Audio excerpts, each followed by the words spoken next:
여러분 안녕하십니까? 반갑습니다. 요셉 때에 야곱의 가족 70명이 애굽으로 들어가게 되죠. 한 350년 정도의 시간이 이렇게 흘러가면서 엄청나게 야곱 족속들의 숫자가 불어납니다. 그런데 이제 문제가 생기는 거예요. 요셉을 알지 못하는 다른 왕 바로가 등장을 하게 되죠. 여러분이 바로란 말이 고유명사 사람 이름이 아니에요. 왕이라는 뜻의 명칭이에요. 그래서 새로운 왕, 요셉을 알지 못하는 왕, 그 왕이 나타났다 이겁니다. 이제 큰일 나게 됐어요. 무슨 얘기인가 하면은 애굽 왕조는요, 초기 왕조, 중기 왕조, 말기 왕조 이렇게 나누거든요. 초기 왕조, 애굽 사람들이 함족 계열이에요. 그런데 함족 계열의 왕이 초기에 다스리고 중기에는 셈족 계열의 왕이 등장을 해요. 이 셈족 계열은 요셉, 야곱, 이삭, 아브라함의 그 계열이거든요. 그래서 요셉이 셈족 계열의 왕이 통치할 때 들어와서 대우를 받은 거죠. 그런데 이제 정권이 바뀌면서 함족 계열의 왕이 등장하게 됐다. 그런 얘기입니다. 요셉을 알지 못하는 이 왕이, 즉 함족 계열의 이 왕이 야곱 족속의 인구가 늘어나는 것을 억제하기 위해서 인구 억제 정책을 씁니다. 이게 뭐냐면요, 남자아이를 낳으면 죽여버려라 이겁니다.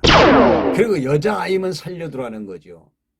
그래서 산파를 두 사람을 이제 대표로 세워가지고 고센 전 지역에 돌아다니면서 그걸 살피라는 겁니다. 남자아이는 무조건 죽이고 여자아이만 살려줘라. 그러면서 구체적으로 이야기합니다. 남자아이가 태어나면 그 아이를 나일강에 갖다 집어 던져버려라. 그래서 죽여라. 이렇게 명령을 내립니다. 지금 야곱 족속들은요 큰일 났습니다. 지금 남자아이, 사내아이가 태어나면 다 죽게 생겼으니까요. 그런데 그때 레위 지파에 속하는 한 남자가 결혼을 하게 돼요. 그래서 가정을 이루게 되는데 그 아내가 임신하게 됩니다. 배가 점점 불러오는 거죠. 이제 만삭이 됐어요. 아기를 낳아야 되잖아요. 그러니까 사내아이를 낳으면 나일강에다 버려야 되고, 여자아이 태어나면 뭐 살 수 있지만은 엄청 걱정입니다. 여자아이가 태어났으면 좋겠다. 여자아이가 태어났으면 좋겠다. 하고 이야기를 하지만은 아기를 딱 낳고 보니까 남자아이가 태어났어요. 잘생겼어요. 이뻐요. 너무 귀여워요. 근데 그 아이를 어떻게 나일강에다 갖다 버리겠습니까, 여러분? 생각해 보세요. 그래서 한 달을 키웠어요. 엄마, 아기 울음소리가 밖으로 들려요. 누구냐면 이 아이의 누나예요. 그 이름이 미리암인데, 그러면서 이 미리암이 아예 밖에서 살아요. 왜? 산파들이 지나가는가, 또 애굽의 군대들이 지나가는가, 그거 살피려고 아예 밖에서 아예 자리 피고 살아요.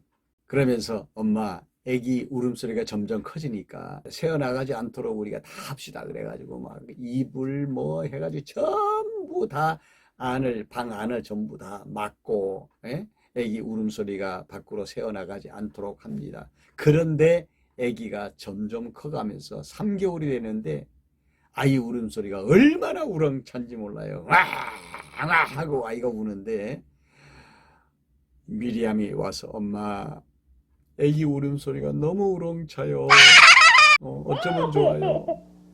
만약의 경우에 이 아이를 키우다가 우리 가족 다 죽을 수도 있어요. 어떻게 하면 좋아요?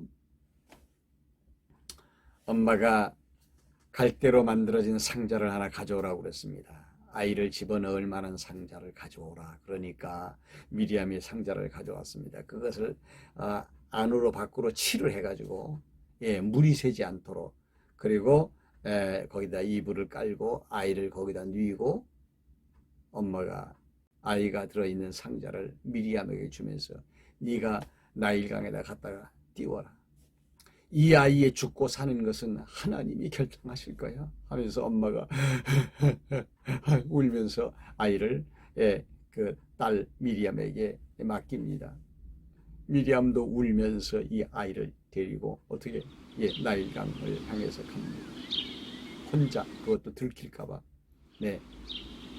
그래서 나일강 갈 때 숲 사이에다가 흐르는 물에 이 아이를 띄웁니다. 우리 애기야, 사랑하는 내 동생아, 살아라. 하나님 살려주세요. 네, 하나님 살려주세요. 하면서 울면서 이 아이를 물에다 띄웠는데 둥둥둥둥 또 내려갑니다. 한 발자국 한 발자국 조심스럽게 그 상자를 보면서 미리암이 따라갑니다. 근데 점점 애굽의 궁, 바로의 궁 있는 쪽으로 점점 가까이 가는 거예요. 그래서 따라갑니다. 따라가는데 마침 그때 바로의 딸 공주가 목욕을 하러 왔어요. 그래가지고 그 아이를 이제 발견하게 됩니다. 저 상자가 뭐냐? 가서 건져 오너라.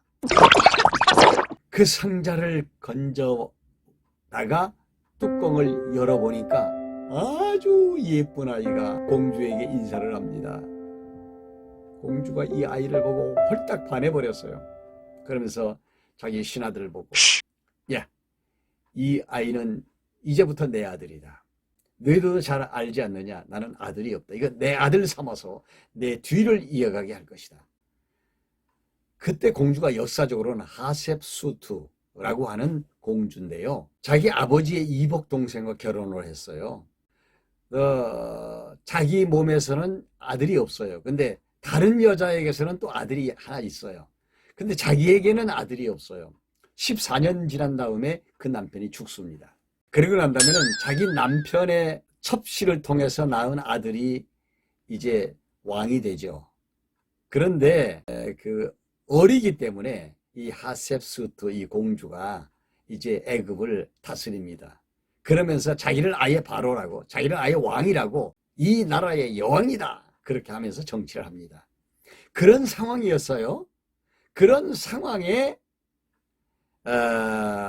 이 갈상자에 담겨 있는 아이를 발견하게 된 거죠.